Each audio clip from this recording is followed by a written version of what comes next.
Right, let's bring in Dr. Emma Hill, a climate expert at Liverpool, John Moores University. Thanks so much for joining us. I think you've heard all the reports coming in, and officials are basically saying it's out of control, beyond our capacity.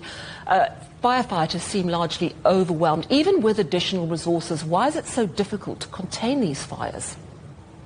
Hi, Sally. I think you've hit the nail on the head. It's because these fires are covering such an extensive area with such intensity that the crews often can't get close enough to them to deal with the blaze or to create fire breaks. It may be that access to the sites has become difficult. They need breaks, and once upon a time you might have had breaks overnight where the temperatures were dropping. And that's not happening anymore because the temperatures are staying high throughout the 24-hour period. You also have to bear in mind that emergency crews are dealing with multiple fires in multiple places, and you can't move quickly between them. They're evacuating tens or hundreds of thousands of people, and again, that takes resources.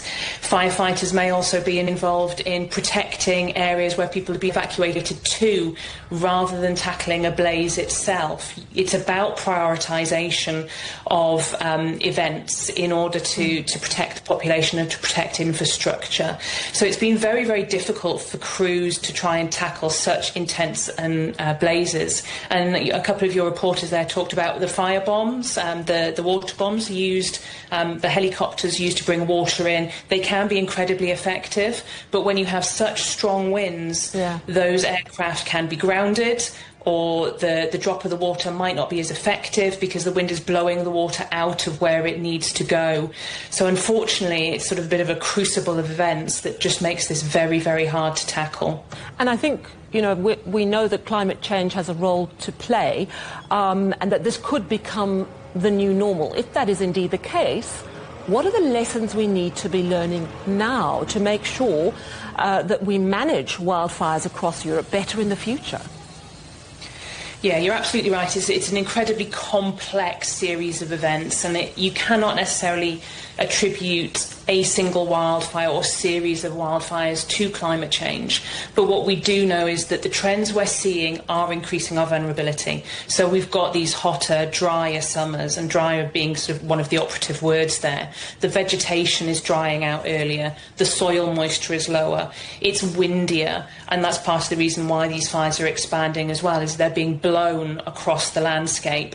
But often it's also in conjunction with poor land management, not necessarily as a result of political choices, as a result of demographic changes. So we're seeing rural depopulation, we're seeing ageing populations in rural areas. That means that the landscape isn't being managed perhaps as well as it might have been in the past.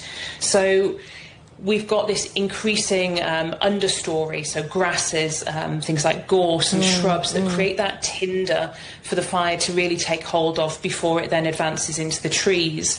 So we really need to ensure that that fuel, that fire fuel, is managed, and it's regularly clearing that understory and making sure that that tinder is not there, or is not there in the levels that it is at the moment. That means that the fire can't ignite as easily, or if it does ignite, it won't spread. We also need to think about the diversity of our forests. Again, I think your first reporter there talked about seeing it spread through the pine forests in France. What we need is a forest that is adapted to fire, and that it will withstand fire. So more native species, less monoculture. Where we do have monocultures and we do have pine forests, again, we want to thin them, and we want to create buffer zones and fire breaks, again, to stop that kind of 500-metre arc of fire, that it will hit something that will then ignite further. We can also think about things like controlled burns to, again, kind of create a break that the fire then has no tinder to draw on. But we also need to link that up with communication and monitoring, and we need to get communities involved, because sometimes this is about human action, and the fact that we might have triggered unwittingly a fire through our use of a disposable barbecue, through a cigarette, such an important through point. The waste that we throw out. You know, and thank you so much for your time. This is a very holistic approach that we have to take if absolutely. we're going to prevent this sort of thing happening in the future. Thanks so much for your insights. That's Dr. Emma Hill, climate expert at Liverpool, John Moores University.